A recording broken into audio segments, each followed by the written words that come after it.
Bien.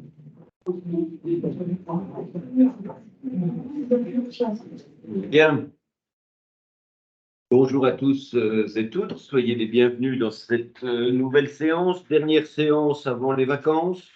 La semaine prochaine, nous ne nous voyons pas, nous nous reverrons dans 15 jours. Nous continuerons sur un rythme alternatif, dissertation, grammaire et pédagogie sur un certain nombre d'autres questions. Alors aujourd'hui, nous allons poursuivre notre parcours grammatical. Nous avons vu les classes de mots, certaines. Je suis dans le chapitre 1, donc la nature des mots, les classes de mots. Nous avons fait une petite observation des noms. Nous avons fait une petite observation des déterminants.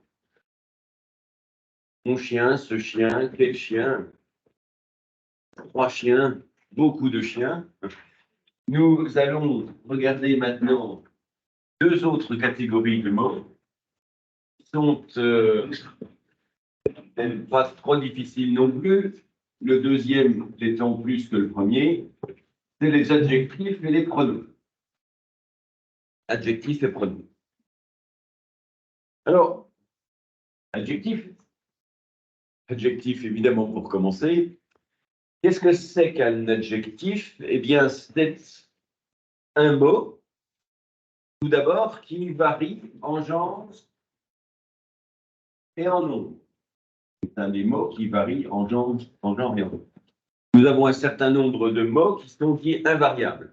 Par exemple, les adverbes, par exemple, les prépositions, à, de, par, pour, par exemple, les conjonctions de coordination, mais, ou, et, or, ni, car. Ces mots-là ne changent ni en genre ni en nombre. Ce sont des mots invariables. Par opposition, nous avons un certain nombre de mots qui, eux, fluctuent, varient en genre et en nombre. Donc, les adjectifs font partie de ces mots qui varient en genre et en nombre. Conséquence de quoi, ce qu'on pourra vous demander sur eux, eh bien, c'est la même chose que ce qu'on pouvait vous demander sur les noms, c'est leur variation en genre et en nombre. Dans quelle mesure, comment ils prennent le pluriel, comment ils prennent le féminin, comment ils prennent le féminin pluriel. Les adjectifs, ce sont des mots qui donnent une caractéristique à un objet auquel ils se rapportent. Caractéristique à l'objet, au mot, si vous préférez, auquel ils se rapportent. D'où le nom complet des adjectifs, on appelle ça des adjectifs qualificatifs. Qualificatifs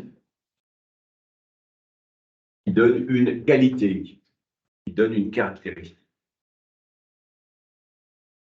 C'est une caractéristique physique, grand, petit.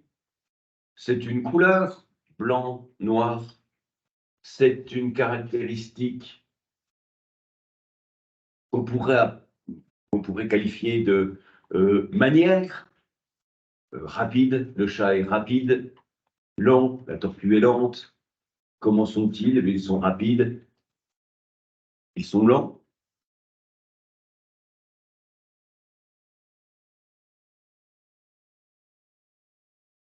La grande difficulté, s'il y en a une, c'est de déterminer quelles sont les fonctions de l'adjectif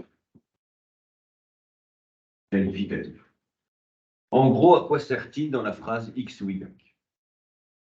Alors, on va regarder ces éléments les uns après les autres, et si vous avez suivi ce qui relevait des noms, le reste devrait être assez simple. Tout d'abord, la variation en genre et en nombre. C'est un tableau identique au tableau qui montrait la variation en genre et en nombre des noms. Si je protège un peu de culture générale, il y a une pièce de Molière qui s'appelle L'école des femmes. Est-ce que quelqu'un l'a lu, cette école des femmes, ou l'a déjà vue? L'école des femmes, oui. Est-ce que vous pouvez nous en dire deux mots de cette école des femmes? Le personnage principal s'appelle Arnolphe et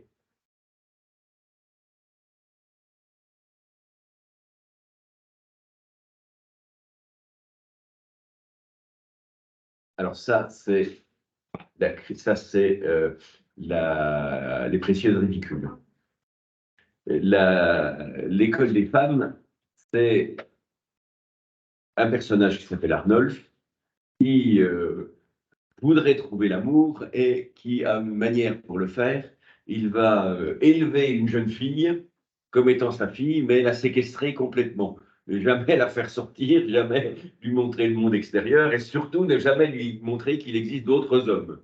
Donc elle vit chez lui un peu cloîtrée dans le jardin, dans l'arrière de la maison, mais jamais elle ne voit quelqu'un. Pourquoi? Parce qu'il veut qu'elle tombe amoureuse de lui, évidemment, et qu'elle ne sache pas qu'il y a d'autres hommes. Bon, bref. Le premier vers de l'école des femmes, c'est la première phrase, c'est le petit chat est mort. Est mort. Alors ça m'intéresse. Pourquoi? Parce que là-dedans, il y a deux adjectifs. Le petit chat est mort. Si on vous demande de faire varier ceci en genre, ce qu'on vous demande, évidemment, c'est parce que ça donne. La petite chatte est morte, ça, tout le monde y arrive, y compris l'élève. Ce qu'on vous demandera, c'est d'expliquer ce qui se passe dans ces différents mots. Donc, nous allons passer d'une version, par exemple, phonétique, le. Nous aurons ensuite, c'est pas le petit chat, c'est pas le petit chat, c'est petit. Donc, il y a un E, petit, chat,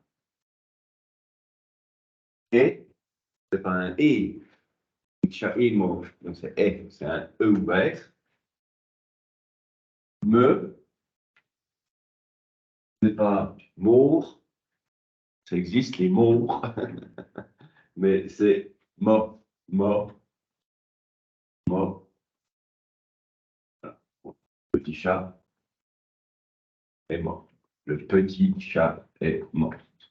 Et puis, qu'est-ce qui va se passer? Bien, ça va nous donner la petite chatte est morte. Voilà, la petite chatte est morte. Alors, analyse. Là, nous avons un changement. Là, nous avons un ajout. Là, nous avons un ajout. Et puis là, nous avons un ajout aussi. Et là, ça change. Le, là. Petit, petite. C'est un ajout. Chat, chatte. Chat, chatte. C'est un ajout. Et mort, morte. C'est un ajout.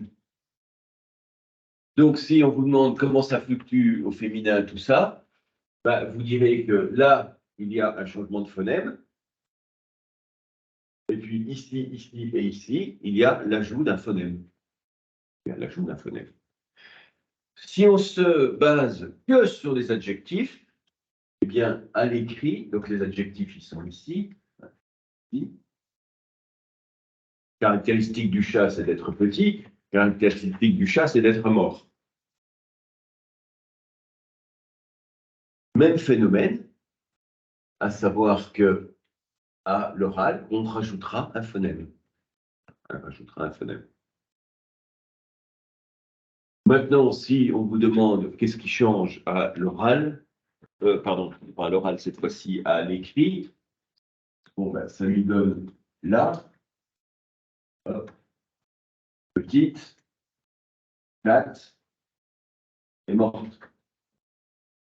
Donc, qu'est-ce qui se passe à l'écrit? Changement de graphème, changement de lettre, changement de graphème. Petite et morte, ajout d'un graphème. Et puis, qu'est-ce qu'on avait dit sur chat? On avait dit c'est doublement du T, doublement d'un graphème, plus, ou alors on avait dit deux graphèmes en plus. C'est la même description. On ajoute deux graphèmes, ou alors on double Le dernier, plus 1. Et plus 1.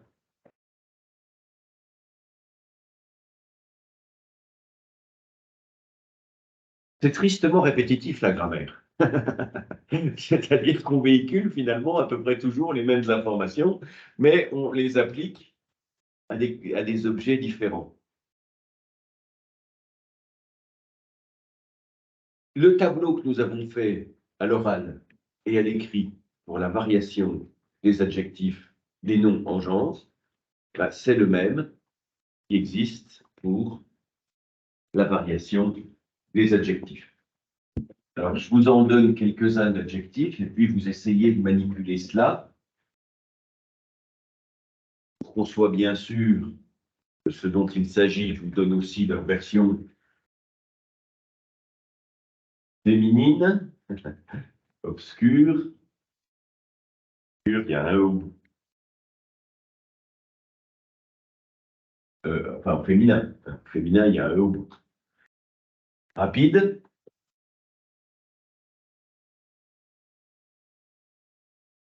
intelligent,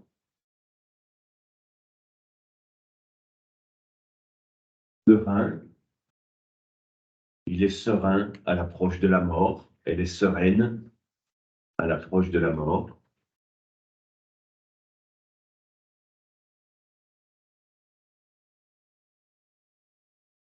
Fatigué,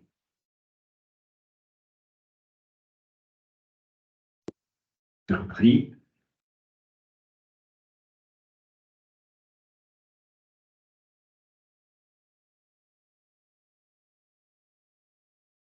destructeur.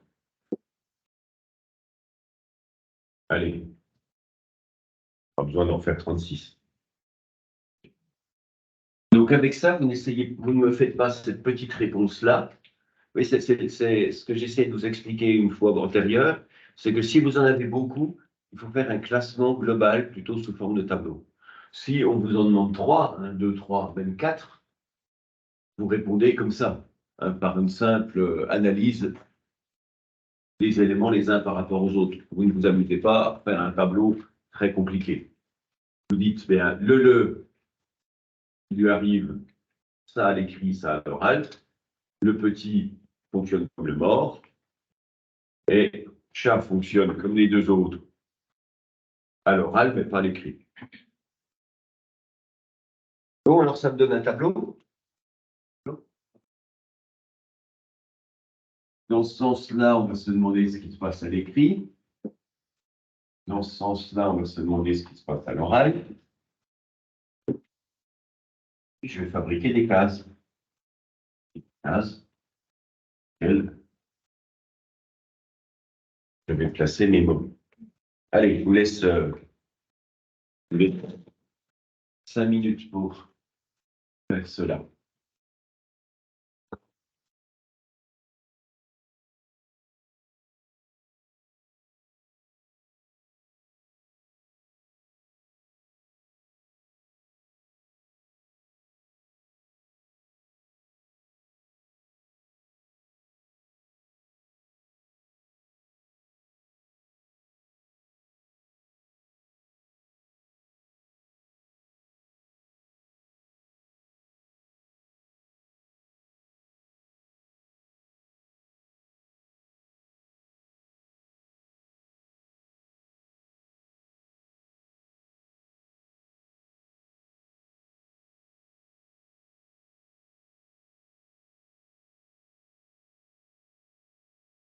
Le printanier, c'est un cas que nous n'avons pas.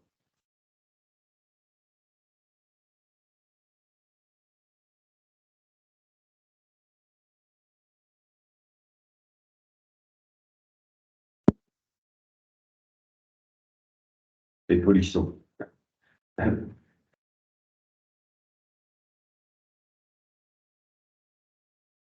Et l'aventure polissonne.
Alors, qui est-ce qui m'invente une case?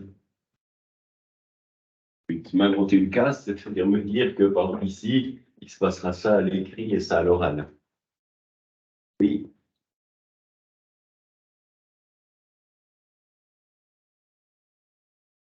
Plus un graphème,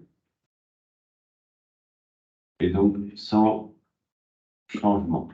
Alors, attendez, je vais essayer de me tenir un peu les codes couleurs. Code couleur, parce que sinon... Donc, ce que je marque, prend les mêmes codes que là. C'est-à-dire que ce que je marque en vert, c'est l'écrit. Ce que je marque en rouge, c'est l'oral. Donc, sans, non, plus un graphème. Alors, démonstration, lequel vous m'avez dit fatigué. Fatigué, F-A-T-I-G-U-E, elle est fatiguée, et E.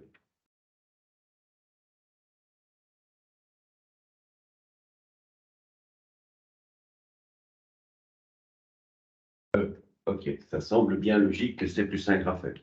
Maintenant, à l'oral, A, A, T, I, que, et, fatigué, fatigué, et, comme un doute, non, c'est bien ça, fatigué. Donc, visiblement, fatigué masculin, fatigué féminin, ça ne change pas. Donc, nous avons réglé fatigué. Puisque nous sommes sur le sans changement, est-ce que l'un de ces mots-là vous semble oui? Donc, il ne peut pas aller dans cette case-là, puisque c'est plus un graphème, il faut que j'invente une nouvelle colonne.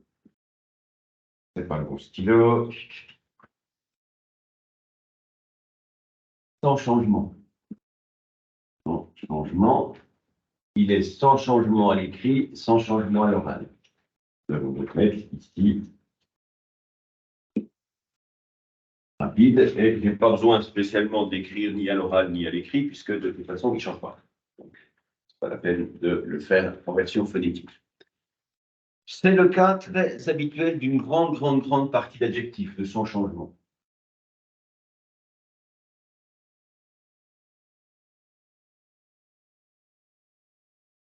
Puisque nous sommes dans un graphème, dans cette colonne-là, est-ce que quelqu'un pourrait me la remplir avec autre chose?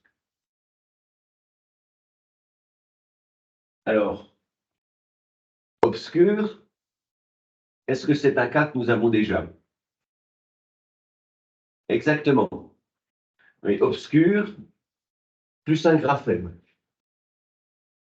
Le côté obscur, masculin, la nuit obscure, obscur, ça ne change pas. Donc obscur, je le mets ici aussi.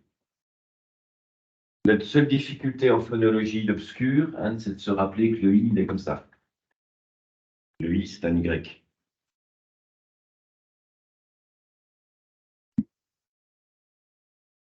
Obscur, fatigué, même punition.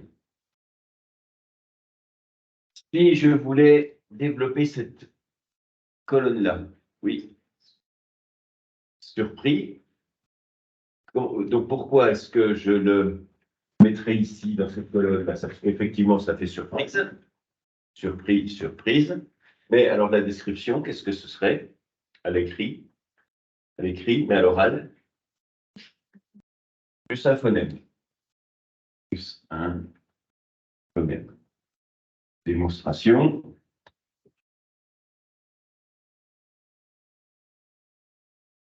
Du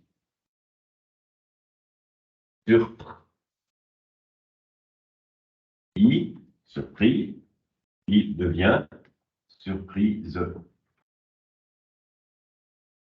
Surprise, donc avec le Z, le Z. Et on voit bien que surpris Oui, ça fait solide. Est-ce qu'il y en a un autre dans ma liste qui répond à cette règle-là? Oui, exactement. Intelligente, il va aussi ici.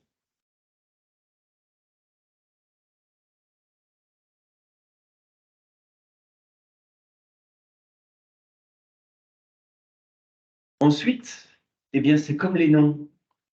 C'est comme les noms. Ceux qui se terminent par un, ils feront comme chien, serein, chien, chienne, sereine. Mais la description que nous avons faite pour les un, les noms, ce sera la description pour les un des adjectifs. Les teurs feront tris. Facteur, destructeur. Factrice, destructrice. Les boulangers, les charcutiers, les pâtissiers feront comme le printanier. Printanier, printanière. Boulanger, boulangère. Oui, et puis les barons feront polisson. Baron, polisson, baronne, polissonne. Donc il faut essayer de se rappeler ce que nous avions dit. Nous avions dit pour polisson, par exemple, qu'elle écrit, c'était NE. Donc ça me donne une nouvelle case. Cette nouvelle case, c'est Raphaël fois 2 plus 1. Tout simplement, plus 2 phonèmes. Plus 2 phonèmes. Bon, en tout cas, description, vous voyez qu'on ajoute 2 morceaux. On double celui-là, plus 1. Graphème, 2 derniers graphèmes fois 2, plus 1. Polisson, polissonne, ça change. Polisson, polissonne, là, ce serait plus un phonème, mais ce n'est pas tout à fait ça. C'est changement du dernier phonème, plus un phonème.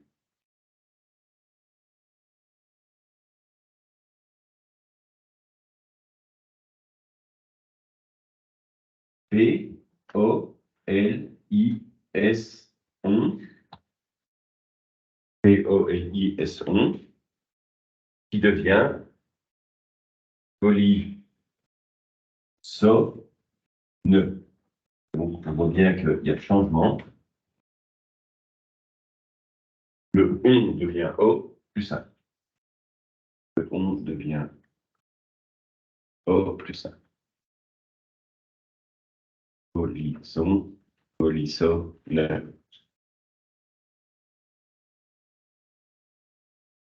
Et c'est la même chose sur serein. À l'oral. Attention, à l'oral. Oui. Ah oui, je suis quand même fameux. Hop. Autant pour moi. Effectivement. Dans cette case-là.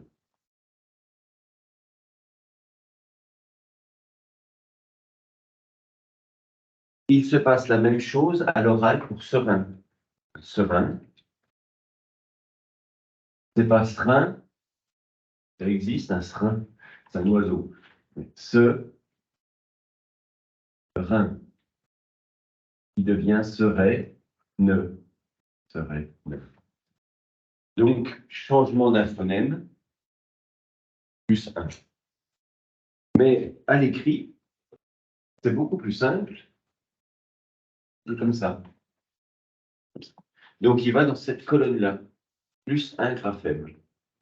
Il va dans cette colonne-là pour l'oral, changement du dernier, plus 1. Et il va dans cette colonne-là pour écrit. Donc, oral.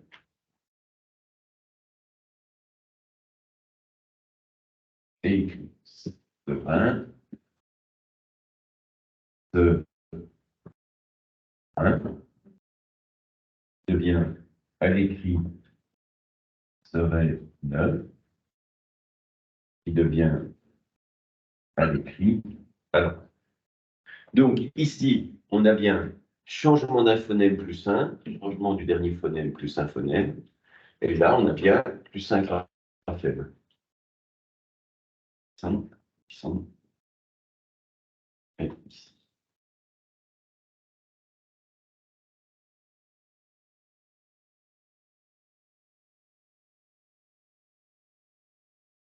Hop, et hop. Printanier, je l'ai dit, comme boucher, comme bouchère.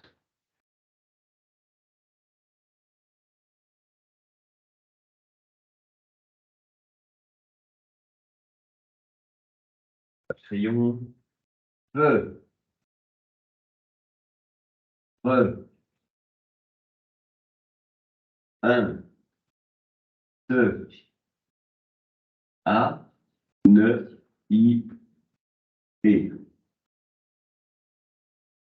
Printanier. Printanier. Il devient printanier.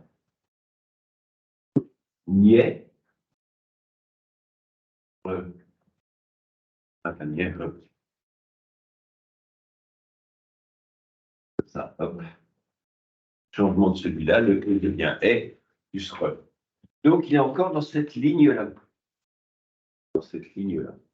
Mais qu'est-ce qui lui arrive à l'écrit?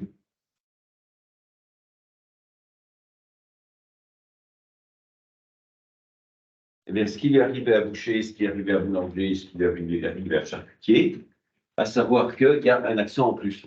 Donc, c'est plus un graphème, mais il y a un ajout d'accent. Donc, c'est un cas que nous n'avons pas encore.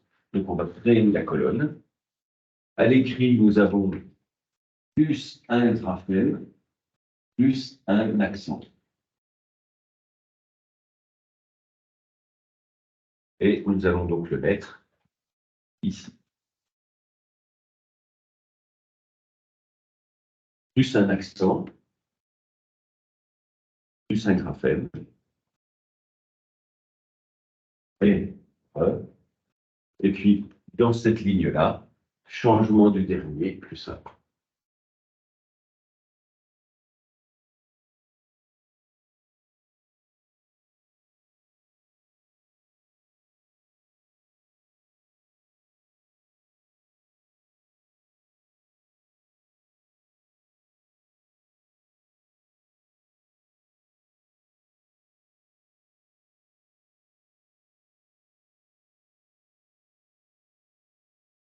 Qu'est-ce qu'il nous reste? Il nous reste destructeur, E, E, E, E, Te, E, devient donc X, R, I, C, E. Donc ça fait 1, 2, 3, 1, 2, 3, 4. 3 en moins, 4 en plus. 4 moins 3. Ça, c'est pour l'écrit.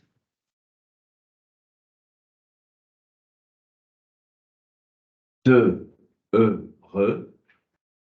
Te, E, re. Te, E, re. Il y en a 3. Le te reste. C'est le heureux devient ri.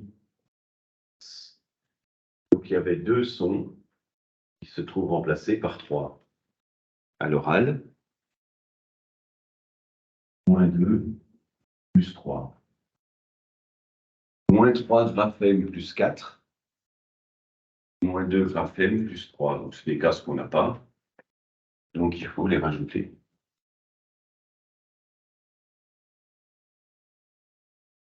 En général, les teurs, les lectrices, facteurs, factrices, les grammaires ne vont pas aussi loin que cela. Ils se contentent de dire on change le bout. On change ce qu'on appelle le bout, c'est le suffixe.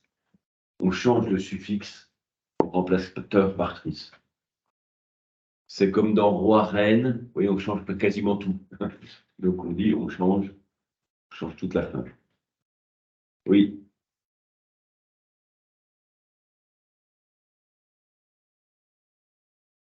Oui, mais ça fait œuvre, heure, heure. Ça fait E plus re, E plus re. Donc ça fait le E qui disparaît, le re qui disparaît. Alors vous allez me dire, le R reste, oui, mais il reste pas à la même place.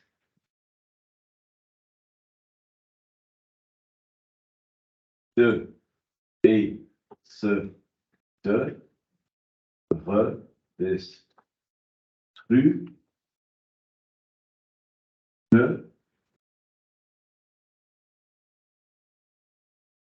e, Ouais.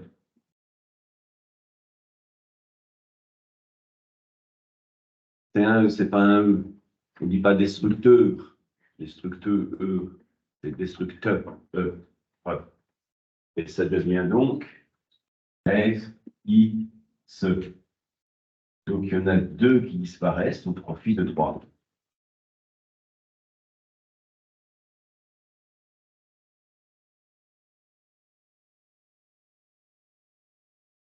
Donc ici, on va mettre moins 2 phonèmes plus 3 phonèmes. Et ici, on va faire une case qui est moins 3 graphèmes plus 4 graphèmes. Ça fait beaucoup de changements, oui. Changement de phonème plus ajouter un phonème. Changement de 2 phonèmes plus rajout d'un phonème. Oui, alors on pourrait se contenter de dire qu'il y en a deux qui changent plus un. Donc deux qui changent plus un, on ne l'aurait pas. Donc ça fait aussi quand même une. Oui, oui, bah, en fait, la description, vous voyez, ouais, à partir du moment où la description fonctionne, moi je dis on en a deux, on en rajoute trois. Mais on pourrait se contenter de dire qu'on en change deux, on en remplace deux. Effectivement, on en remplace un, on perd un. De même, ici, on en remplace deux et on en rajoute deux. Oui. Du moment que ça coïncide à ce qu'on voit, du moment que ça coïncide à ce qu'on voit, à ce qu'on entend, ça fonctionne. Bon, pour vous habituer à cette manipulation-là, parce qu'on la retrouvera sur les verbes. On la retrouvera sur les verbes. Quand on analysera les verbes, on peut vous demander quel changement voit-on dans. Alors, oui, qu'est-ce qu'on voit entre il viendra et ils viendront, viendra, viendront, eh bien, il y a un changement de phonème. Changement de terminaison du verbe à l'écrit, changement de terminaison du verbe à l'oral, mais ce n'est pas le même phénomène. Donc, essayez de. Oui, c'est assez important que vous maîtrisiez cette notion de phonème. Il y a des sons dans la langue, il y en a 37 pour à peu près réussir à les maîtriser. C'est la même chose encore sur ce qu'on peut vous demander, à l'écrit, pardon, au pluriel. Je vais vous rappeler qu'au pluriel, les choses sont toutes simples parce qu'en général, à l'oral, c'est sans changement. Si je reprends les mêmes mots, fatigué, ils sont fatigués, il est fatigué, sans changement. Surpris, ils sont surpris, sans changement. Ils sont sereins, sans changement. Ils sont polissons, sans changement. Ils sont rapides, sans changement. Ils sont printaniers, les vents sont printaniers, sans changement. Le grand phénomène du pluriel à l'oral, c'est que ça ne change pas. En revanche, ça peut changer à l'écrit, un S pour certains, donc plus S, sans changement pour ceux qui se terminent déjà par S, comme surpris. Les hal vont faire O. Qu'est-ce qu'on a comme adjectif en hal oui, dites-moi. Phénoménal. Phénoménal, qui deviendra phénoménal. Hal O. Voilà, puis on a à peu près fait le tour. Le S, le hal, qui devient O. Le X, il doit y avoir un certain nombre de. On va réfléchir d'adjectifs qui font peut-être X.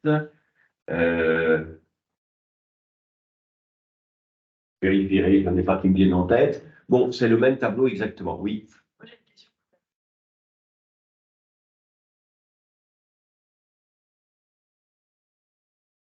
Alors, dans multiplication du dernier graphème plus un graphème. Qu'est-ce que je fais? Je fais polisson, N plus E. Donc, je fais x2. Le dernier graphème x2. Dernier graphème x2 plus un graphème. Ça va aussi. Oui, ça va aussi. Oui. Vous pourriez même rajouter, si vous vouliez coller absolument à la chose, plus le graphème N, plus le graphème E. Mais simplement, ce sera une colonne qui sera moins générale, parce que quand c'est les deux T qui se multiplient, eh bien, ça ne correspondra plus. Alors que si je me contente de dire qu'on en rajoute deux, ça marchera pour tout un ensemble de cas. Si je me contente de dire qu'on multiplie par 2 le dernier plus 1, ça marchera pour tous ceux qui se terminent par T, par exemple, aussi bien que ceux qui se terminent par N. Profond au pluriel, pas de changement, juste un S. Au féminin, profond de, un graphème E, un phonème de, donc c'est cette colonne-là, profonde. Oui. Sur une question, parce que j'ai pas mis comme pour intelligent, intelligente. Mhm. J'ai compris le te, j'ai rajouté, du coup, j'ai mis en un graphème parce qu'il y a juste le E qui sera mis dans Alors, on a vu là, ça fait partie des accents locaux sur les E muets à la fin. Hein. C'est intelligent, intelligente. Alors, est-ce que c'est intelligente? Ça a une incidence sur le nombre de syllabes. Intelligent. Est-ce qu'on fait intelligente? 1, 2, 3, 4, 5. Est-ce que ça devient 5 syllabes? Ou est-ce que c'est comme chat, chatte? C'est pas chatteux, c'est pas chienneux, c'est pas mère, mais mère, donc intelligente. Alors, je crois, il faudrait vérifier, mais qu'on considérera que ça ne fait pas une syllabe en plus. Donc, ça voudra dire que on fait du intelligent, donc le on est comme ça, et ça devient intelligent, comme ça. Il y a, donc, celui-là ne change pas, ça fait juste un phonème en plus. Est-ce que ça fait un te? En général, les D, les te marchandes, passantes, c'est pas passante, marchande, c'est marchande. Le de n'est pas accentué. Donc, ça veut dire qu'il n'y a sans doute pas de E muet au bout, sans doute un seul. Seulement au bout. Qu'est-ce qu'il faut savoir sur les adjectifs? Bon, ben voilà, fluctuation en genre, fluctuation en nom. Qu'est-ce qu'il faut encore savoir sur les adjectifs? Une dernière chose, c'est leur fonction. Fonction. Alors, on va là aussi faire une carte mentale. Fonction de l'adjectif. Fonction de l'adjectif. À quoi ça sert un adjectif? Alors, on en a vu déjà un cas. On a vu qu'un adjectif, c'est une expansion du nom. Il y a 3 types d'expansion du nom. Il y a les adjectifs qualificatifs. Ici, le chat noir. Il y a les compléments du nom, le chat de ma mère. Et il y a les propositions relatives, le chat qui habite chez moi. Bon. Donc, expansion du nom, c'est le cas le plus habituel.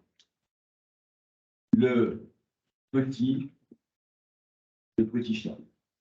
Dans le groupe nominal, le petit chat, on a un déterminant, on a un nom, et puis on a un adjectif. Cet adjectif, il est expansion du nom. Là, vous avez peut-être appris quand vous étiez à l'école un mot qui est équivalent à cela, mais qui est très compliqué, c'est épithète. Épithète, ça veut dire expansion du nom.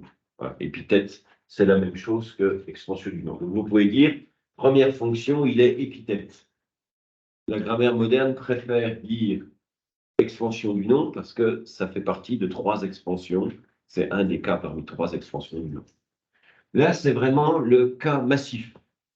Sans dire que tous les adjectifs sont expansion du nom, je dirais quand même qu'il y en a au moins 70% qui sont expansion du nom.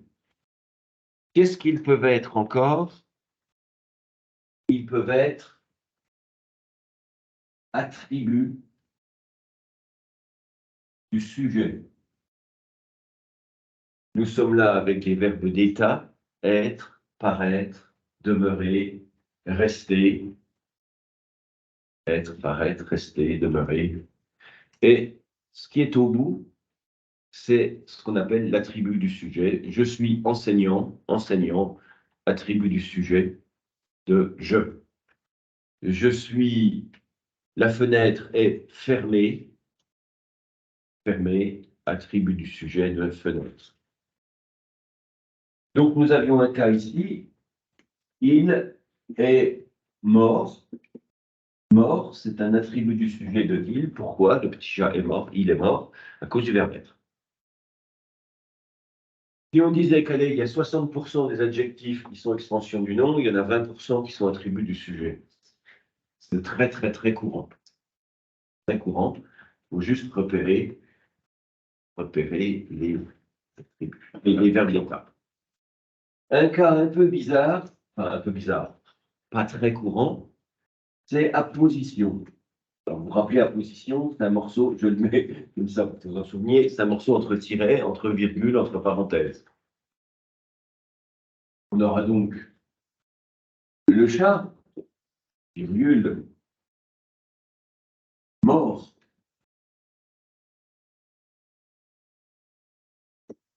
Était noir.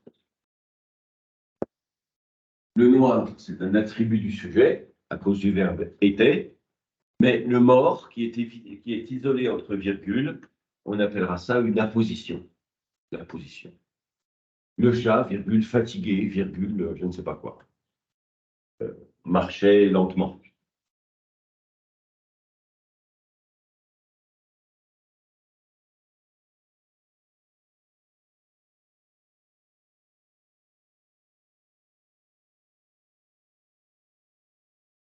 C'est à peu près tout. C'est à peu près tout. Sur les fonctions, il faut tout de même se méfier des phrases qui sont fabriquées exprès pour déroger un peu aux règles. Et l'adjectif, par exemple, il pourrait être sujet. Il pourrait être sujet, mais ce serait dans des phrases extrêmement alambiquées, fabriquées exprès pour ça. Je vais vous dire, par exemple, vert est un adjectif. Alors, vert est un adjectif. Qui est-ce qui est vert? Qu'est-ce qui est un adjectif? C'est vert. Donc là, dans cette phrase-là, vert, il est sujet. Mais en général, à part dans ce cas-là, il ne faut pas être sujet. Mais ce sera le cas sur toutes les formes de mots. Rapidement est un adverbe. Un adverbe, ça ne peut jamais être sujet d'une phrase. Sauf dans une phrase extrêmement alambiquée, fabriquée pour nous embêter. Rapidement est un adverbe. Alors, qui est-ce qui est un adverbe? C'est rapidement. Qu'est-ce que c'est rapidement? Ben, c'est un adverbe. Donc, l'adverbe est sujet. Donc, je le mets entre parenthèses, c'est extrêmement rare. On fait une petite application sur Victor Hugo.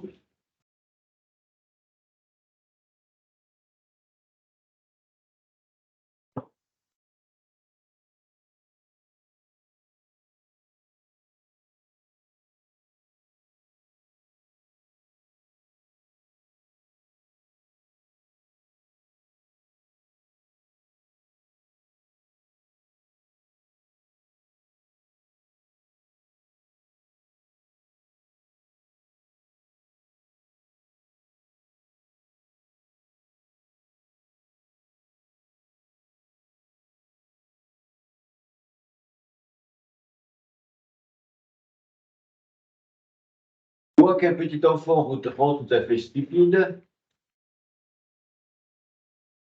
j'en ai deux, Georges et Jeanne, et je prends l'un pour guide et l'autre pour lumière. Et j'accours à leur voix, vu que Georges a 2 ans et que Jeanne a 10 mois. Il ne faut pas confondre les adjectifs avec les déterminants. L'heure, par exemple, l'heure, c'est un déterminant, ce n'est pas un adjectif. 10, c'est un déterminant. Mais je reviendrai sur ces exemples-là, ces cas-là tout à l'heure. Où est-ce que nous avons un adjectif? Nous en avons ici, petit enfant. Nous en avons un ici, stupide. Où est-ce qu'on en a encore? Eh bien, c'est tout pour cette phrase-là. Nous en avons deux. Le premier, qu'est-ce qu'il fabrique? Ben, il fabrique un groupe nominal expansé. Un groupe nominal en forme du déterminant, et il y a une expansion.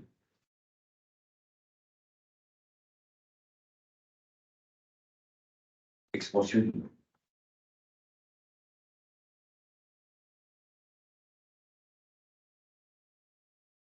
Ensuite, nous avons stupide. Alors, stupide, vous noterez qu'il n'est pas avec un nom.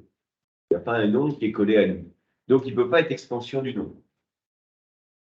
Il n'est pas entre parenthèses, il ne peut pas non plus donc être apposition.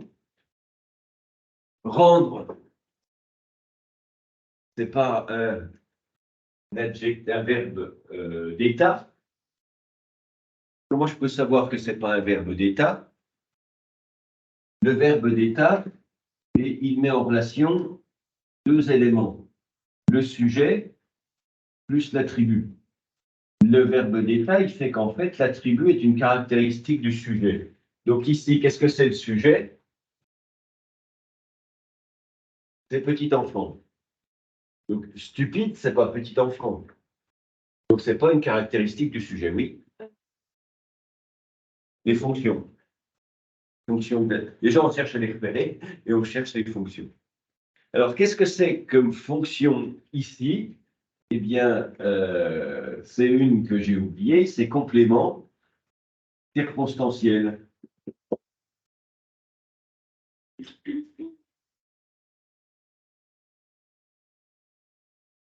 Il le rend comment? Et c'est la manière. C'est stupide.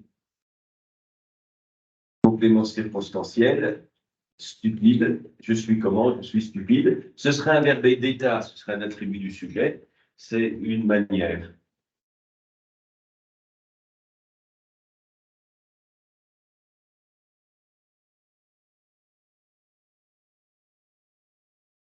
Leurs essais d'exister sont divinement gauches. Gauche en état. S'accorde en genre et en nombre avec essai. Donc, on le mettra ce gauche. C'est ça l'objet important.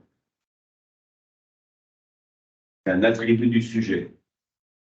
Pourquoi c'est un attribut du sujet? Parce qu'il est construit avec le verbe être. Les essais sont comment? Ben, sont gauche. La caractéristique des essais, c'est d'être gauche. C'est un attribut du sujet.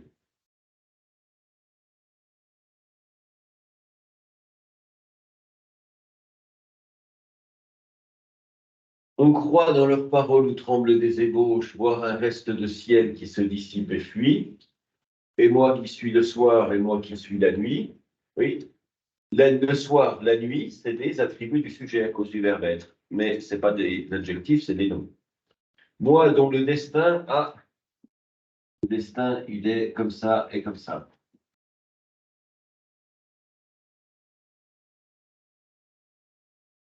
On a un groupe nominal, le destin, et il a deux expansions par adjectif, pâle et froid.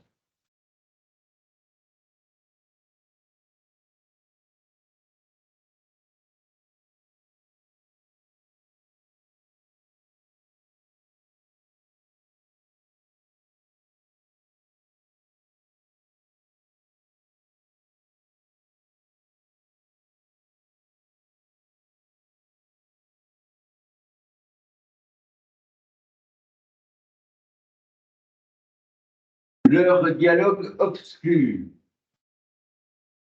m'ouvre des horizons, ils s'entendent entre eux, se donnent leurs raisons, jugez comme cela disperse mes pensées, en moi désir, projet, choses insensées, choses sages,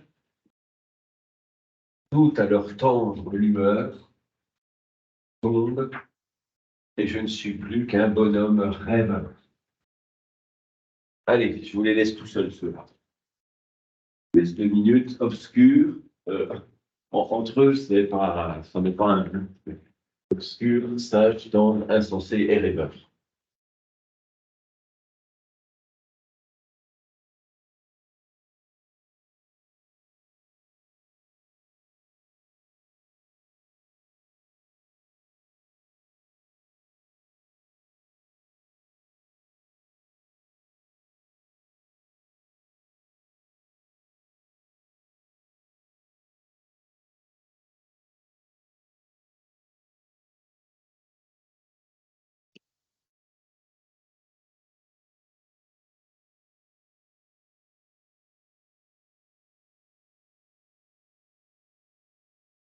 voyez, c'est quand même un type de mot qui est courant. Hein.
Bon, c'est pas très, c'est toujours la même chose avec les adjectifs. Grand 1, ou expansion du groupe nominal. Expansion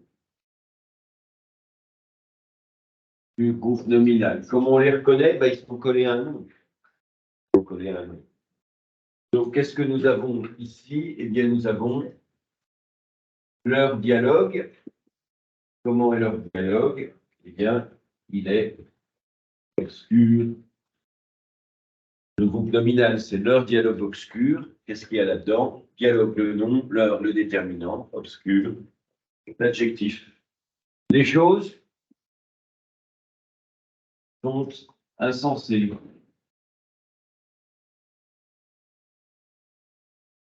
S'accordent en genre et en nombre. Une manière de vous demander à quoi ça se rapporte, c'est de regarder comment ça s'accorde. Les choses sont sages. Le bonhomme est rêveur.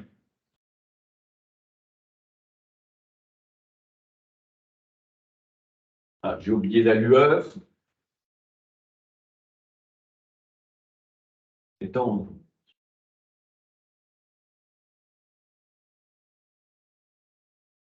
La secousse et trouble et secrète.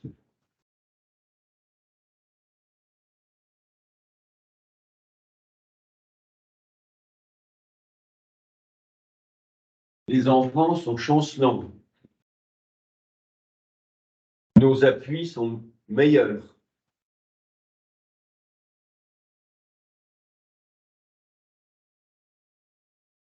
Les conseils sont sacrés.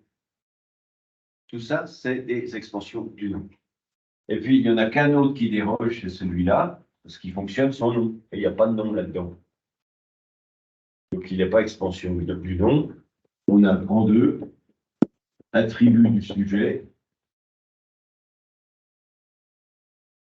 Je suis. Donc,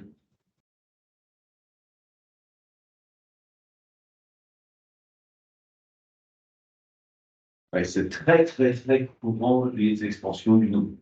C'est très, très, très courant, les attributs du sujet, mais moins quand même.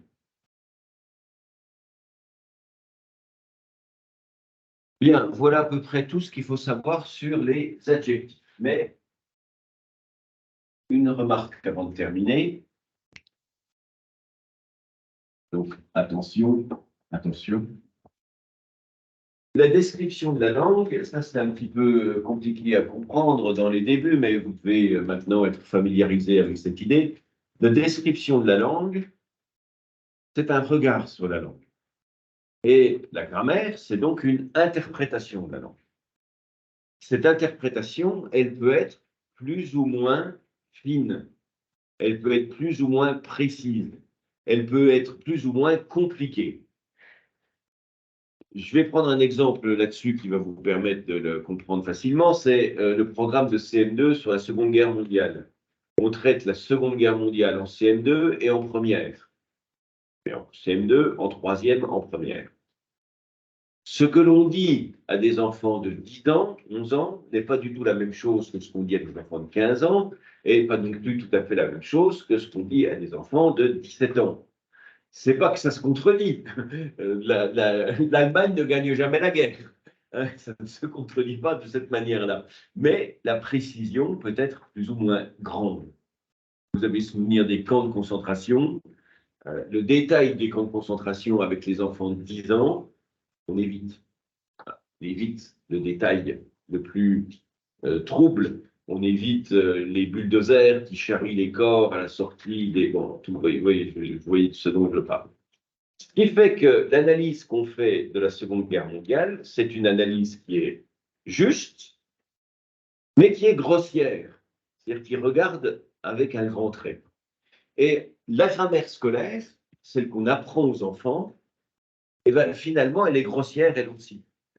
C'est-à-dire qu'elle fait un regard un peu global, un peu général, et elle n'est pas très, très précise.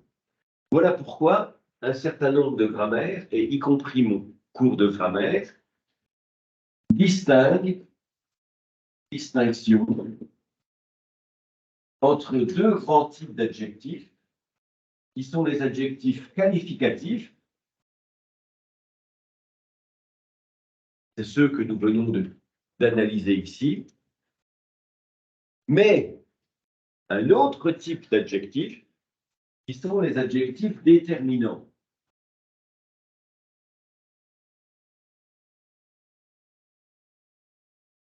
Quand je vous disais la semaine il y a 10 jours, il y a 10 jours qu'il y a différents types de déterminants, certains de ces déterminants sont considérés par un grand nombre de grammaires comme étant des adjectifs. C'est les possessifs, mon, ma, bé, c'est les démonstratifs, ce, c'est, c'est les numéros, 1, 2, 3, 4, 5, c'est les interrogatifs exclamatifs, et c'est les indéfinis. Beaucoup de, quelques. Ce qui fait que démonstratif, possessif, démonstratif, numéro, interrogatif, exclamatif, indéfini. Ce qui fait que ces grammaires-là, quand elles demandent d'étudier les adjectifs, font émerger ce que j'ai fait émerger ici, les qualificatifs, mais font aussi émerger les déterminants adjectifs. Et là, il y en a beaucoup, beaucoup, beaucoup. Comme par exemple l'heure, qui est donc un déterminant possessif, un adjectif possessif, qui se retrouve encore ici. Mais c'est un adjectif possessif. L'heure, un adjectif possessif.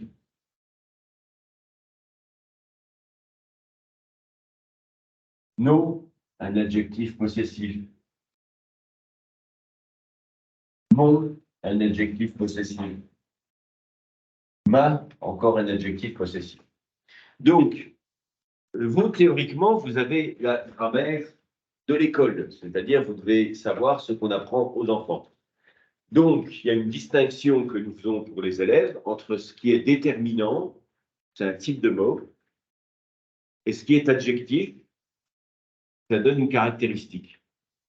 Mais la grammaire un peu plus fine, la grammaire un peu plus poussée, la grammaire un peu plus analytique, place les déterminants dans un groupe plus vaste qu'eux-mêmes, considère que les déterminants sont aussi des adjectifs. C'est une variation d'adjectifs. Donc il y a 6 types d'adjectifs, les qualificatifs d'un côté, et il y en a 5 qui sont des déterminants. Donc, vous vous en tenez à ce que je vous dis moi, c'est-à-dire que les adjectifs sont qualificatifs, mais si vous lisez dans certaines grammaires que les déterminants sont des adjectifs, il ne faut pas vous étonner, c'est juste que le regard est un peu plus poussé. Dites-moi. Alors, dans ce cas-là, oui, si on met cela, ils ont une fonction qui est d'être déterminant. C'est leur seule fonction d'ailleurs. Les déterminants, c'est une nature et c'est une fonction. Mais certains considèrent que ce n'est pas une nature tout à fait, que c'est une fonction. Le seul déterminant qui n'est pas un adjectif, c'est l'article de l'année. Et encore, certaines grammaires le mettent dans les adjectifs. Pourquoi? Parce qu'en latin, c'en était un. Le latin avait des le, l'allé, et c'était des adjectifs. Donc, en fait, on est dans des télescopages un petit peu de ce qu'on regarde. Oui, dites-moi.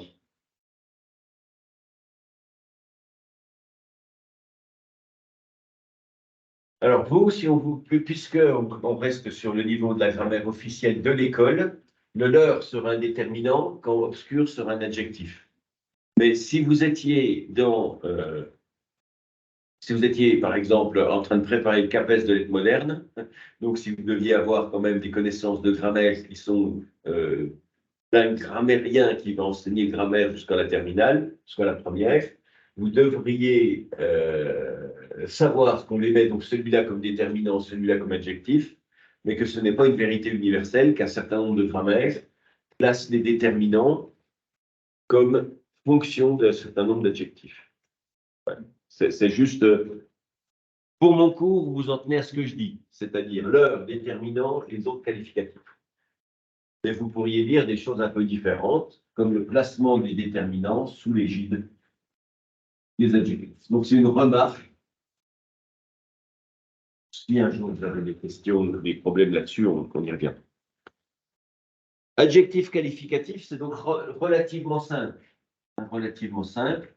Nous avons d'un côté des expansions du nom, et puis de l'autre côté, plutôt des attributs du sujet, quelques appositions, quelques circonstanciels, mais grosso modo, ça reste pour leur grande part des expansions du nom.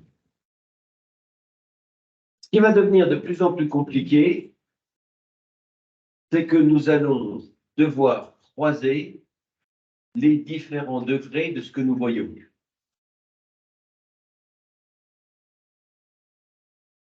Si je vous demande, par exemple, de m'analyser nature et fonction de tout ça, nature et fonction de tout cela,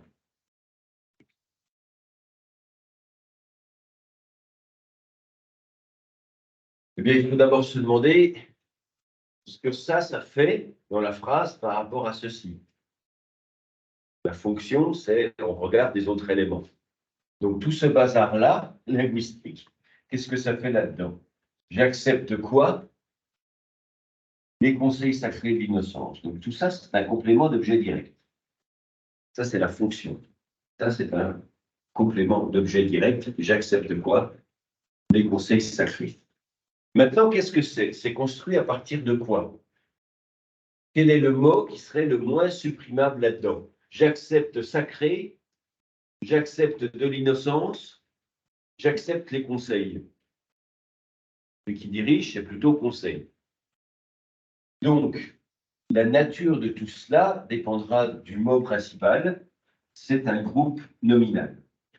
C'est un groupe nominal. Ce groupe nominal, il est fait d'un déterminant, les, et évidemment d'un nom. Conseil. Donc, ce grand COD que nous avons ici, il est fait d'un groupe nominal, déterminant plus nom.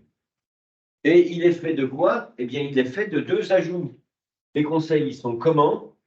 Ils sont sacrés et ils sont de l'innocence. Alors, qu'est-ce que c'est que ça? Eh bien, c'est des expansions.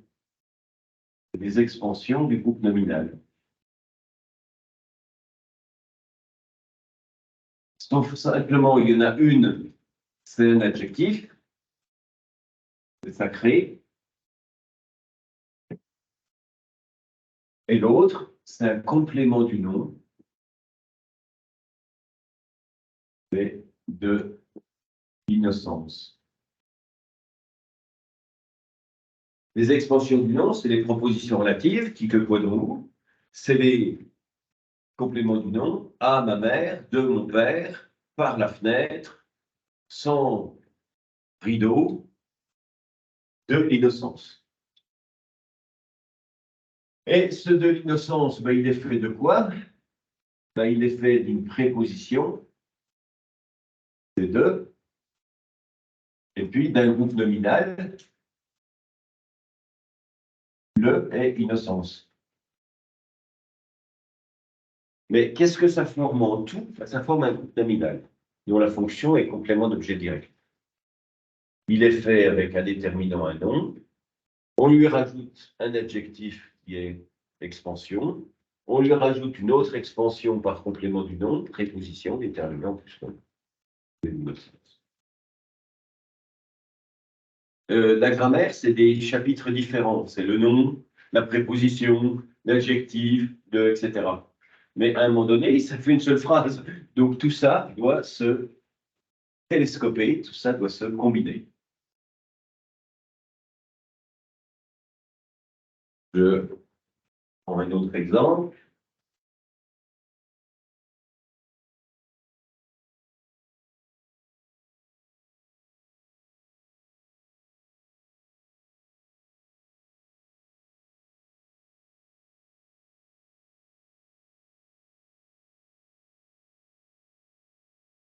On croit.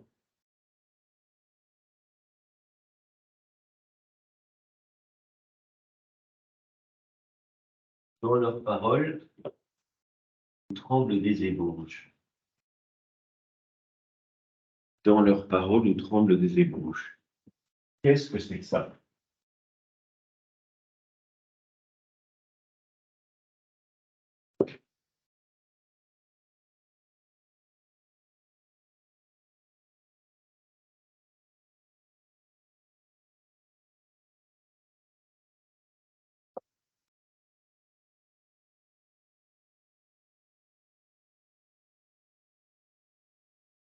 La phrase, on croit voir un reste de ciel qui fait pluie.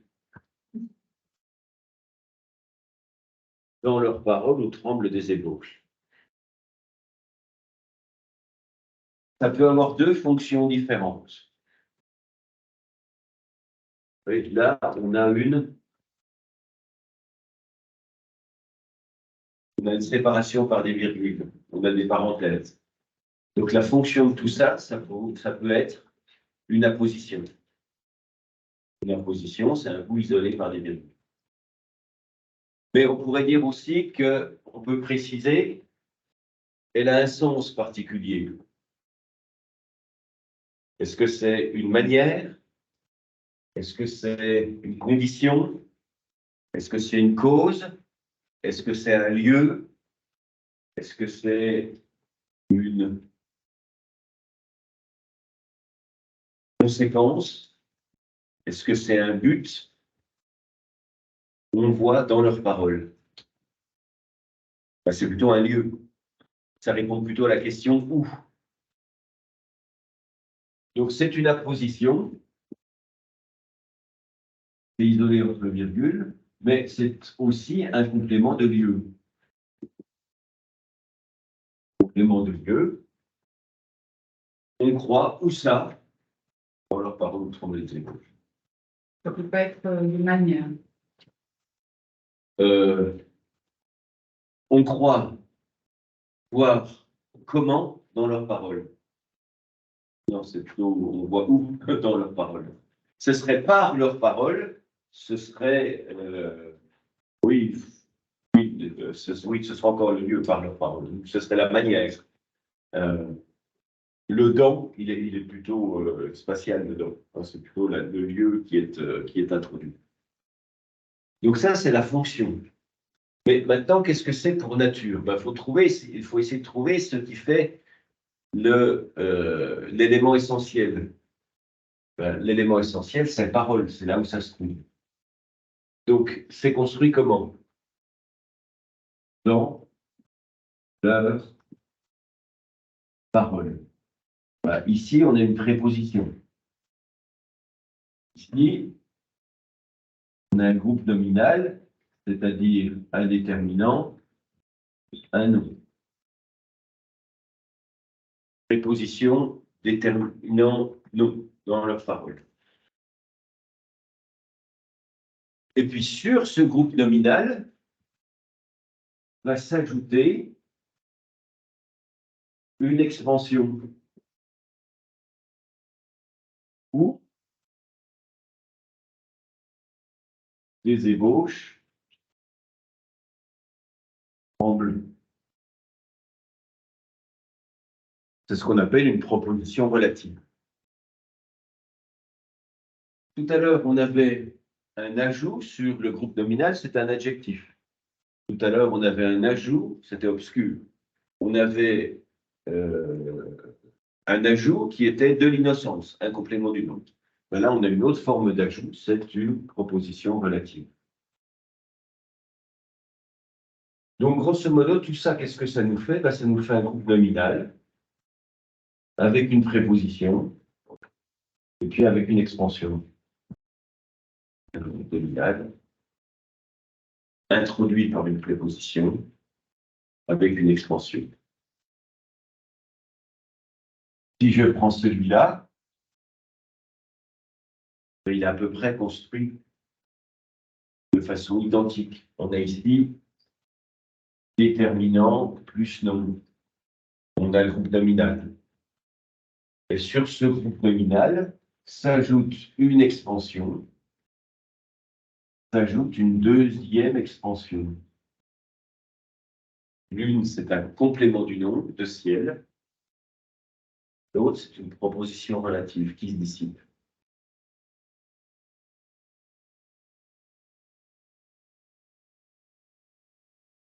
Voilà, donc il faut petit à petit croiser les informations antérieures. Oui. Et du coup, c'est quoi la nature dans la parole de trompe de gauche? C'est un groupe nominal. C'est un groupe nominal introduit par une préposition. Donc, celui-là aussi, c'est un groupe nominal avec un ajout, un deuxième ajout. Et lui, sa fonction, c'est un COD. Pour avoir quoi? Un reste. Celui-là, il est COD. Pour quoi? Un reste.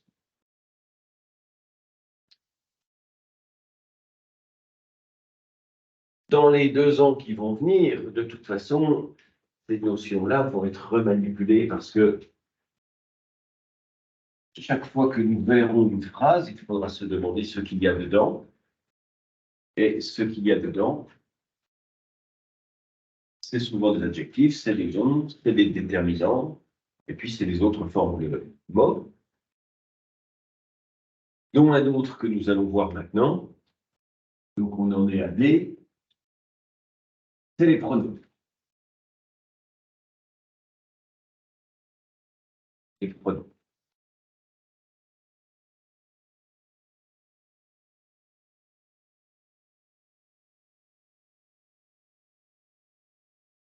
Les mots en grammaire, ils ont un sens. Conjonction, conjonction. Cum, ça veut dire avec. Conjonction, ça fait une jonction avec quelque chose. Ça joint deux éléments. Le chien et le chat, conjonction, le et, bah ça joint chien et chat. Préposition, position, pré, c'est devant. Et pronom, bah, ça veut dire ce que ça veut dire aussi, c'est pour un nom, à la place d'un nom. Donc le pronom est un mot qui remplace un nom.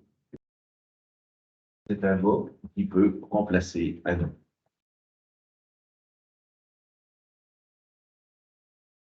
Le chat est mort. Il était vieux. Ben, le il remplace le chat. Le il remplace le chat.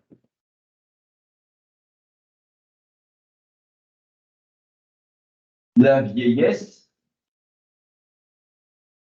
l'a pris. La vieillesse l'a pris. Ben, a pris qui? A pris le chat. Le L apostrophe, il remplace chat.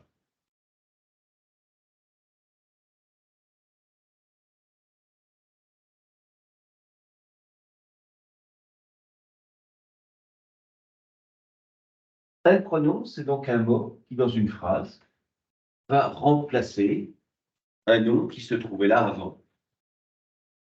Remplacer un nom qui se trouvait là avant. Il y en a 7 catégories différentes de pronoms. 7 catégories. Essayez de fonctionner en chiffres. Les déterminants, il y en a 6. Déterminants, il y en a 6. Alors, qui sont-ils? Alors après, on se creuse la tête. On cherche, on dit il y a des articles.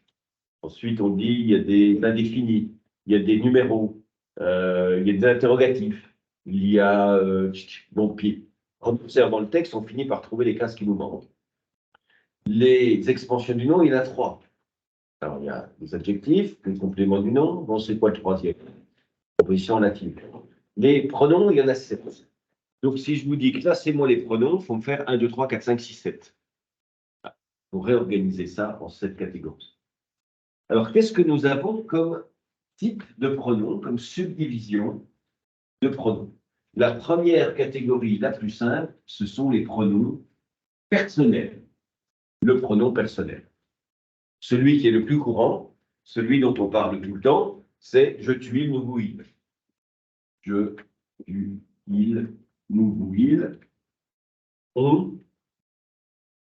Je, tu, il, nous, je, il, on, elle. Voilà. Pronom personnel. Qu'est-ce qui est difficile avec le pronom personnel? Pas grand-chose. Pas grand-chose, si ce n'est qu'il a des formes un peu différentes, qui sont moi, toi, toi, lui, eux. Moi, toi, soi, lui, eux.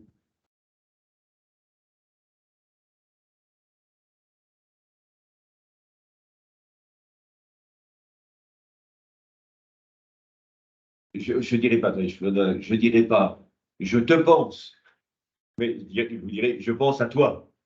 Je te pense, je pense à toi. Vous direz pas, je le pense, mais je pense à lui. Par contre, vous direz, je le vois, et pas, je vois à lui. Donc, le moi, toi, soi, lui, eux, c'est des variations sur je, tu, nous, vous, il. Et puis, il y en a encore deux, puis après, je vous donne la parole, qui sont à ne pas oublier, c'est les me, te, se. Je me vois dans le miroir, je le vois par la fenêtre, je lui, il y a déjà là le lui. Donc le je, tu, il, nous, vous, il remplace des personnes. Et vous voyez, il y en a quelques-uns. Il y a des formes qu'on dit, il y a des variations, sont me, te, se. Et encore deux autres, on oublie tout le temps, c'est en et i.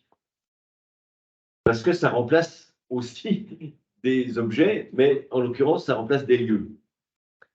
De Paris, j'en reviens. En revient, le en remplace Paris. À Paris, j'y retourne. Le i remplace Paris. Donc ces mots-là sont mis pour remplacer des personnes, des lieux, des objets, des animaux. Donc, on les appelle des pronoms personnels. Oui, vous avez une question. À des enfants que on il est singulier, enfin, il est conjugué de façon singulière, alors que ça représente un groupe de personnes. C'est une donnée voilà, fixe à apprendre, le on. Le on se conjugue comme le il. Si vous prenez, d'ailleurs en espagnol, chaque langue a fait son petit mélange. Si vous prenez par exemple le vous en espagnol, il se conjugue comme le il. Si je dis vous êtes arrivé, je dirais usted está aquí. Donc, il est là, en s'adressant à celui qui est en face, usted. Et le ustedes, le vous pluriel, ustedes están aquí. Donc, le on avec nous, il est singulier et se conjugue comme le il et le elle, comme en espagnol, le vous se conjugue avec le il singulier au pluriel. Comment on leur explique? On leur dit que ça se remplace par une catégorie en général du genre l'homme. On a marché sur la Lune, l'homme a marché sur la Lune. Voilà, on ne va pas chercher plus loin. C'est une donnée fixe de la grammaire française. C'est pour leur apprendre ça systématiquement, quand on conjugue, on fait je vais, tu vas, il, elle, on va, nous allons, vous allez, il, elle, on. Voilà, à chaque fois, on leur rappelle que le on, dans la liste, il se situe à un endroit qui est la troisième ou cinquième. Pronom personnel. Deuxième catégorie, le pronom possessif. Mais alors, attention, c'est là que se trouve la seule difficulté. Donc là, si vous deviez avoir 5 minutes de lucidité dans ce cours, c'est maintenant qu'il faut éveiller toute l'attention. Les pronoms, ils vont être parallèles aux déterminants. Vous avez un déterminant possessif, mon, ma, mes. Vous avez un pronom possessif. Mais la différence, c'est que le déterminant est toujours avec un nom, mon chien, alors que le pronom remplace le nom. Donc, le pronom n'est jamais avec un nom. Jamais, jamais avec un nom, puisqu'il le remplace. Donc, qu'est-ce que ça nous donne, les pronoms possessifs? Ça nous donne le mien, le tien, le sien, le nôtre, et dans ce cas-là, nôtre, un circonflexe, le vôtre, le leur. Le nôtre, le vôtre, le leur. Alors, regardons deux petites phrases. Ton chien est noir. Le mien est gris. Ton chien est noir, le nôtre est gris. Là, on a des mots qui sont à peu près semblables, mais n'appartiennent pas du tout à la même catégorie grammaticale. Ici, on a un nom. Conséquence, ce qui est devant, c'est un déterminant. C'est un déterminant possessif. Mon chien. déterminant possessif. Pourquoi un déterminant? Parce qu'il fonctionne avec un nom. En revanche, ici, il n'y a pas de nom. Il n'y a pas de nom. Il est où le nom là-dedans? Il n'y en a pas. Conséquence, c'est un pronom. C'est un pronom possessif. Donc ça, c'est l'idée centrale que vous devez garder sur les pronoms, c'est que les pronoms fonctionnent sans nom. Et c'est ce qui va les différencier des adjectifs, des déterminants. Le pronom personnel, c'est je, tu, il, vous, il. Le pronom possessif, c'est le mien, le tien, le sien, le nôtre. Le pronom démonstratif, c'est celui-ci, ceux-là, ceux-ci, celui-ci, celui-là, celle-ci, celle-là, celui-ci, les plantes. Ouais, dans celui-ci, il n'y a pas de nom. Ça remplace chien. Ça remplace chien. Mais ça remplace chien en montrant quelque chose. Et donc celui-ci est ton chien déterminant plus nom, le mien pronom possessif, celui-ci pronom démonstratif. Le pronom personnel remplace une personne, le pronom possessif remplace un nom en donnant une idée de possession, le pronom démonstratif remplace un nom en donnant une idée de démonstration, on montre quelque chose. Le pronom numéral, c'est le même que le déterminant, c'est 1, 2, 3, 4, 5, 6, sauf qu'il est fait sans nom. Alors, là encore, un petit exemple. 3 hommes arrivent, 2 repartent. 3 hommes arrivent, 2 repartent. Vous voyez, en toute bonne logique, on a la même chose ici. Mais dans les faits, nous avons un fonctionnement différent.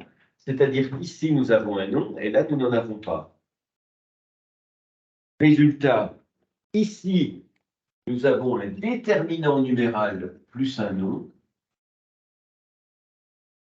Donc ici, nous avons un pronom numéral. Parce qu'il n'y a pas de nom. Donc ça, la présence du nom, c'est vraiment très, très, très important. Quand il y a un mot devant un nom, c'est un déterminant. Quand il n'y a pas de nom, l'objet devient plutôt un pronom.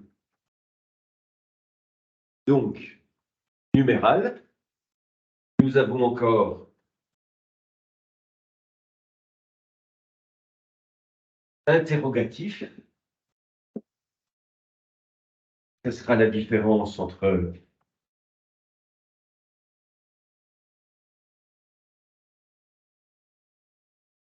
quelle aventure, point d'exclamation. Là, nous avons un déterminant.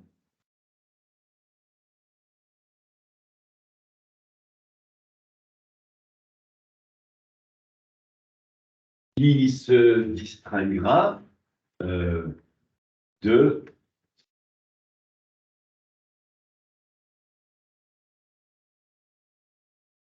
quelle aventure? Pardon, là, je l'ai mis en interrogatif. Quelle aventure? Quelle aventure? De qui vient? Qui fonctionne son nom. C'est un pronom interrogatif. Lequel vient? Lequel de tes frères vient? Lequel vient? Lequel? Un pronom. Il n'y a pas de nom avec.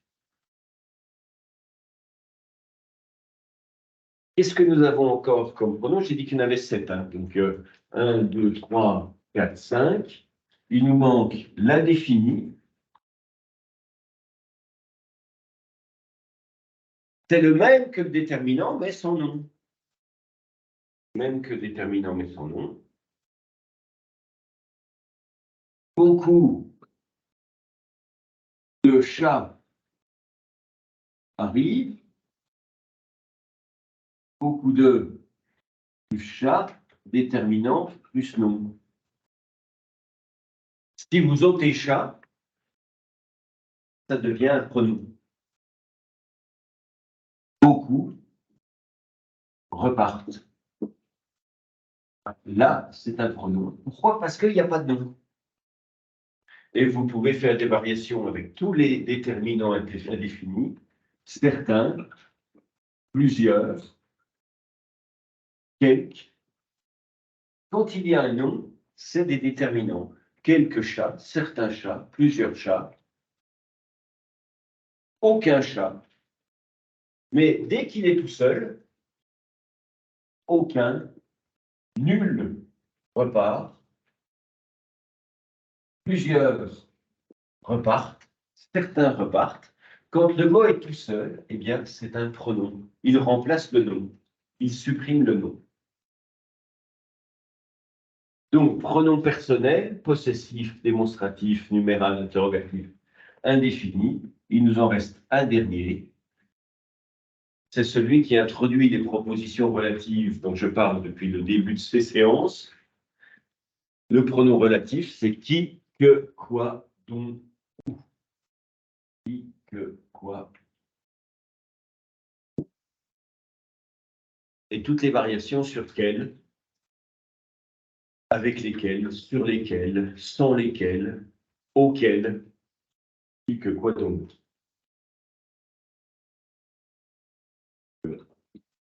Quoi. Pronom relatif. Ils introduisent des propositions relatives. Ils introduisent des propositions relatives. J'y reviendrai lors de mon prochain cours spécifiquement sur les relatifs.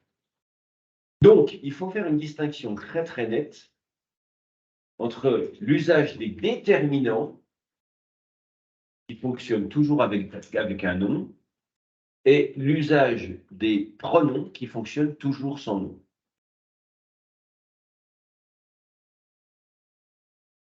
Victor Hugo va nous donner une boîte à outils extrêmement vaste de tout ça. Oui. Les pronoms adverbiaux, ce seraient les compléments qu'on ajouterait après le ce. Enfin, ce-là, ce-ci, c'est les petits mots qu'on rajoute au bout. On appelle aussi on pourrait appeler adverbiaux aussi le y et le o, qui remplacent des deux. Contentons-nous pour l'instant de ceux-là, ça fait déjà une bonne coche.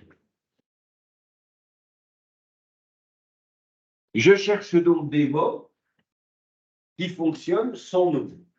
Eh bien, là, par exemple, j'en ai un, et là, j'en ai un deuxième.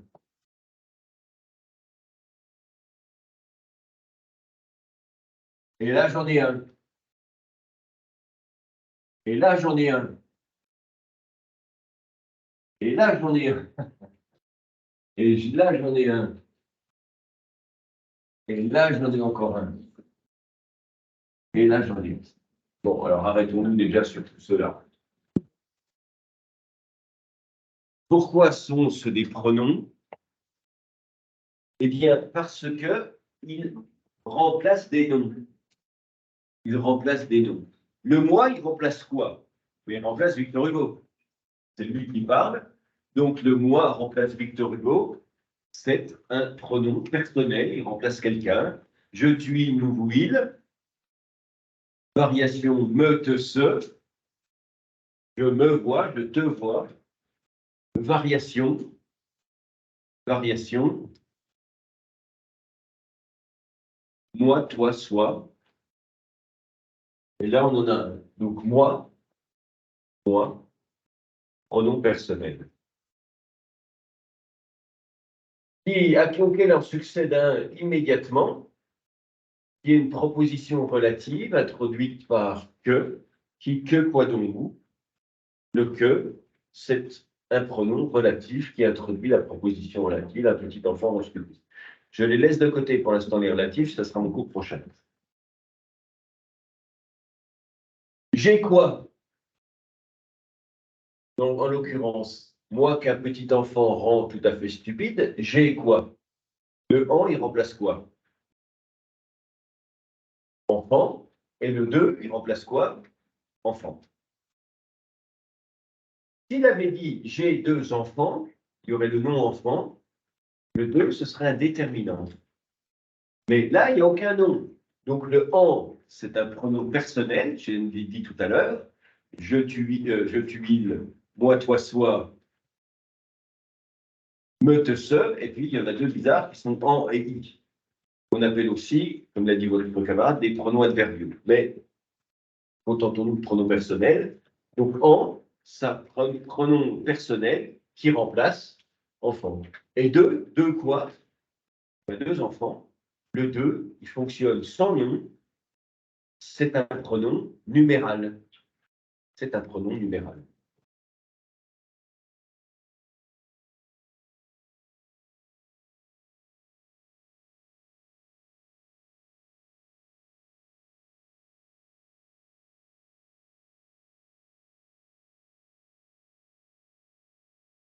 Je, pronom personnel, J apostrophe, pronom personnel. Il y en a encore 2 là. Et puis, on a des pronoms qui sont mis là indéfinis. L'un, l'autre, l'un, l'autre, l'un quoi? Ben, l'un, c'est Jean. Non, c'est Georges. Et l'autre, c'est Jeanne. Donc, l'un, ça remplace Georges. Et l'autre, ça remplace Jeanne. Pardon, Jeanne, j'ai mal. L'un, l'autre, ça remplace d'un côté Georges, de l'autre côté Jeanne. C'est des mots qui remplacent des noms. C'est pas possessif, c'est pas numéral. Et ça fera partie des pronoms indéfinis. L'un. En revanche, leur bois, ben, vous voyez que là, il y a un nom. Donc ça fait un déterminant. Ça fait un déterminant. Quand il y a un nom, c'est des déterminants. Quand il n'y a pas de nom, c'est des pronoms. Ici, 2 ans. Non. Donc 2, c'est un déterminant. Ici, 10 mois. Un nom. Donc 10, c'est un déterminant. Vous voyez, il faut vraiment faire la différence. Il y a des situations où il y a des noms avec des noms, et il y a des situations où il n'y a pas de nom. Il n'y a pas un nom là-dedans. Donc, ici, c'est un pronom. Quand ici, ce sont des déterminants. Ils fonctionnent avec des noms.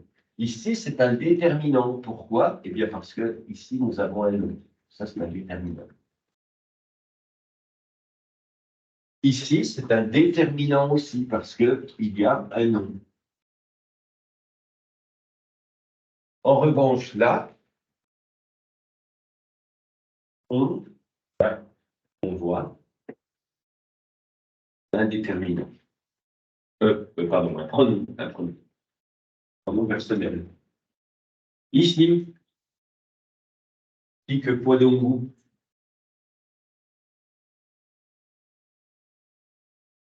Pronom relatif.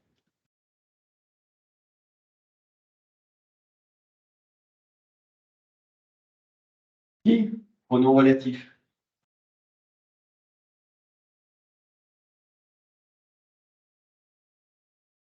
Celui-là? Celui-là dont vous parlez. Alors celui-là, c'est une conjonction de subordination.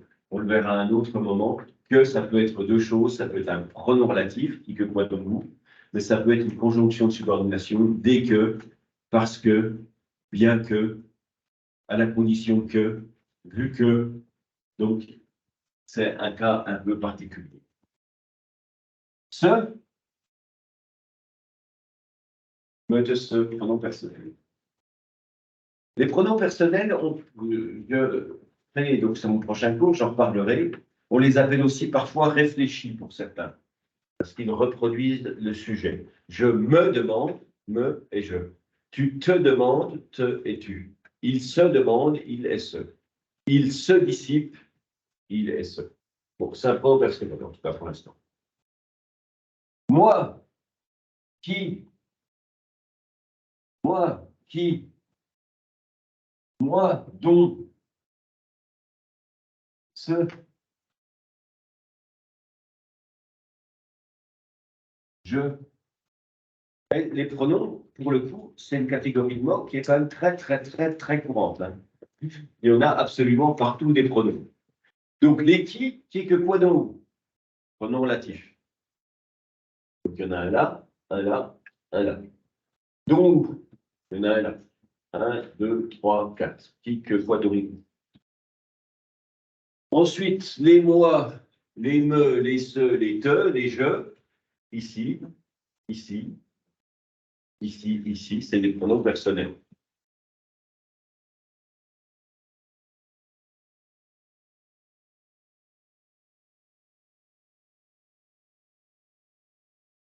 Où est-ce qu'on en voit encore? Il y en a un là. Il y en a un là. Il y en a un là, et il y en a un là. Il y en a un là, et il y en a un là. Oui, le nombre de pronoms qu'il y a dans un texte, c'est tout à fait conséquent. Je, il, pronom personnel. Me, eux, ce, pronom personnel aussi. Me, te, ce, eux, lui, les pronoms personnels ici.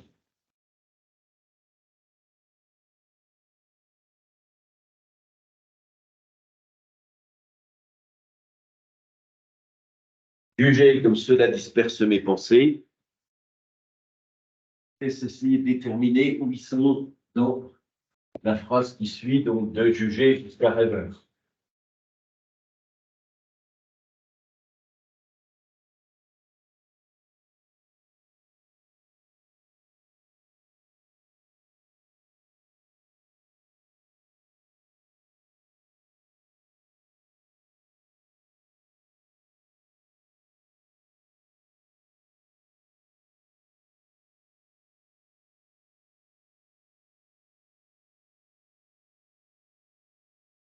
On a 3.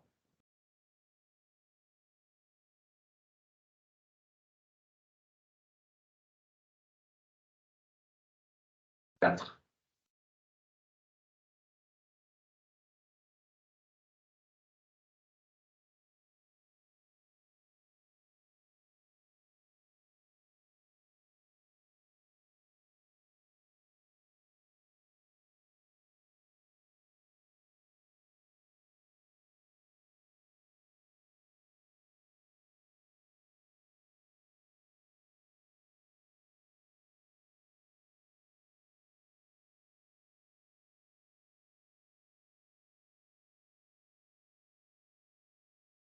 On a un facile à trouver, c'est moi, toi, soi. Il va avec un autre facile à trouver qui est je, tu, il, nous, il. Bon, ça, c'est les deux simples. Moi et je. Pronom personnel. Les deux autres sont plus difficiles parce qu'ils n'étaient pas dans la liste que j'ai faite. Mais par extension, vous pouviez les trouver. Il y a un mot qui désigne quelque chose. Oui, c'est cela. Cela, ceci, cela, ceci. Cela disperse mes pensées. Ça remplace quoi? Ça remplace toutes les paroles antérieures. Les enfants parlent entre eux, jouent, etc. Tout cela perturbe mes pensées. Donc cela, c'est un pronom démonstratif. Démonstratif. Et puis, il y en a un que je n'avais pas cité dans la liste de tout à l'heure, c'est tout. Ou pronom indéfini. Alors, on peut se demander pourquoi d'autres mots qui ressemblent n'en sont pas. Pourquoi leur n'en est pas un? Eh bien, parce que leur, il fonctionne avec leur. Vous voyez, il est collé à un groupe nominal. Dans un groupe nominal, leur, lueur. Leur, lueur. Et puis le que, je laisse tomber le que pour l'instant, c'est ne que, c'est une négation. Ne pas, ne plus, ne rien, ne que. Et que, c'est un peu compliqué, sur un cours complet sur les que. Le en joie aussi. Alors là, c'est une préposition. À, de, parcours. Je pars en bateau. Je pars en vélo. Le en, c'est une préposition. De la l'idée de l'intérieur. Ça ne remplace pas quelque chose. Ça donne une localisation. On va faire, il me reste 10 minutes, on va faire donc petit tableau de synthèse. Tableau de synthèse, surprendre les choses. Petit tableau de synthèse, la différence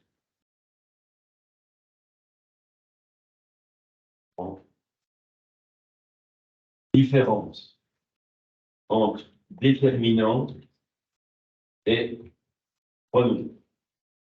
Différence entre déterminant et pronom. Deux colonnes.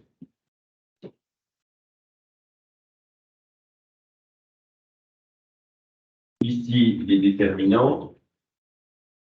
Ici, les pronoms. Les déterminants, ils sont toujours accompagnés d'un nom. Et les pronoms, ils remplacent le nom. Toujours accompagnés d'un nom, remplacent le nom. J'ai donc un déterminant qui est possessif. Ça donnera mon chien. J'ai un pronom qui est possessif, ça donnera le mien. Mon chien est noir. Le mien est gris. Et donc ici, on voit bien qu'il y a présence du nom, toujours accompagné d'un nom, et de l'autre côté, jamais accompagné d'un nom. Le mien est gris, vous voyez qu'il n'y a pas de mot chien. Vous arrivez à lire dans le fond, oui, c'est assez gros. Démonstratif. Démonstratif, c'est-à-dire ce chien est noir. Quand le démonstratif pronom nous dira celui-ci est noir. Vous voyez qu'on a la présence du nom qui n'est pas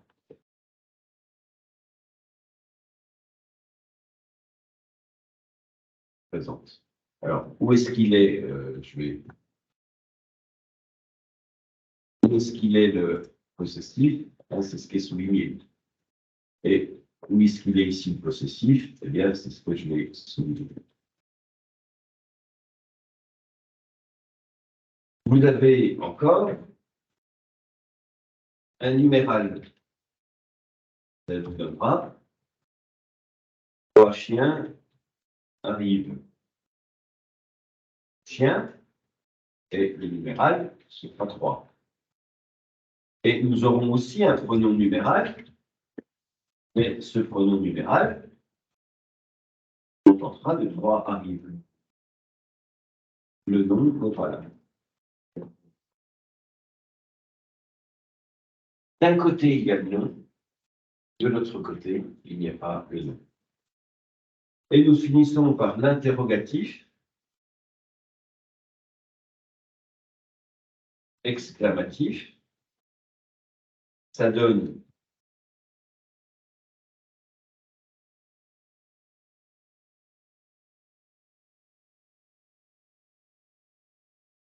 quel suspense, quel suspense.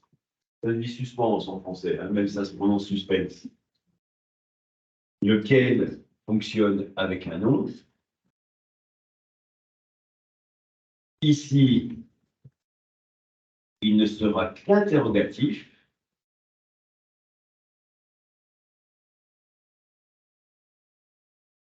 Lequel arrive,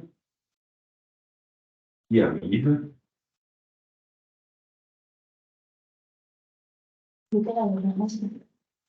Ah oui, pardon. Oui, merci. Lesquels? Lesquels arrivent à cause du ENP. D'un côté, on a un nom, de l'autre côté, on n'a pas de nom. Je vous rappelle encore que les déterminants là-dedans, il y a les articles. Ça, c'est la clé. Bon, très bien. De l'autre côté, il n'y a pas d'équivalent. Par contre, il y a de ce côté-là les pronoms personnels.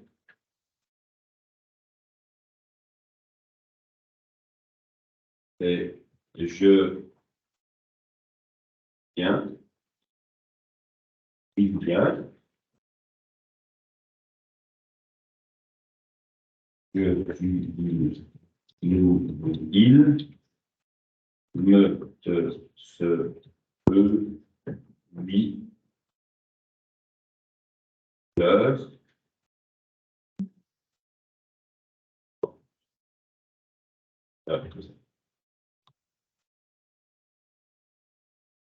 Et puis nous en avons le dernier, c'est le pronom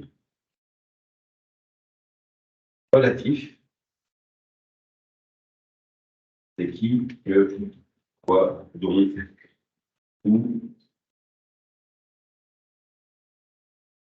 et les variations sur lequel. Donc lequel, vous voyez qu'il peut être plusieurs choses. Il peut être interrogatif quand c'est une question, ou il peut être simplement relatif.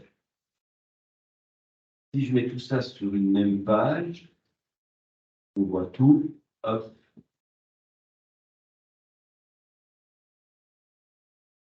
Le déterminant, toujours avec un nom, mon, ce, 3, quel, le, l'année. 3. Attendez, il m'en manque un. 1, 2, 3, 4, 5. Lequel il me manque? Possessif, démonstratif, numéral, interrogatif, indéfini. Ok, oui. Pour rajouter une case, il manque à chaque fois, il manque l'indéfini. Alors, insérer une ligne. Indéfini. Qu'est-ce que ça nous donne? Ça nous donne certains chiens sont malades. Certains. Il y a un équivalent ici en indéfini. Certains sont malades.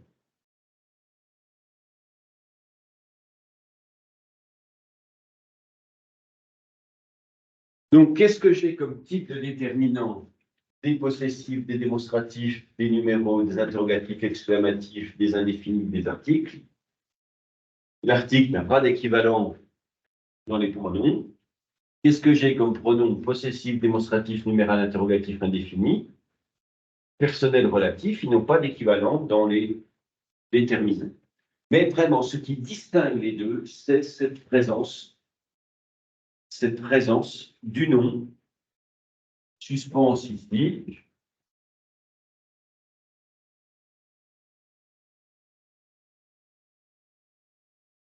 Et ici,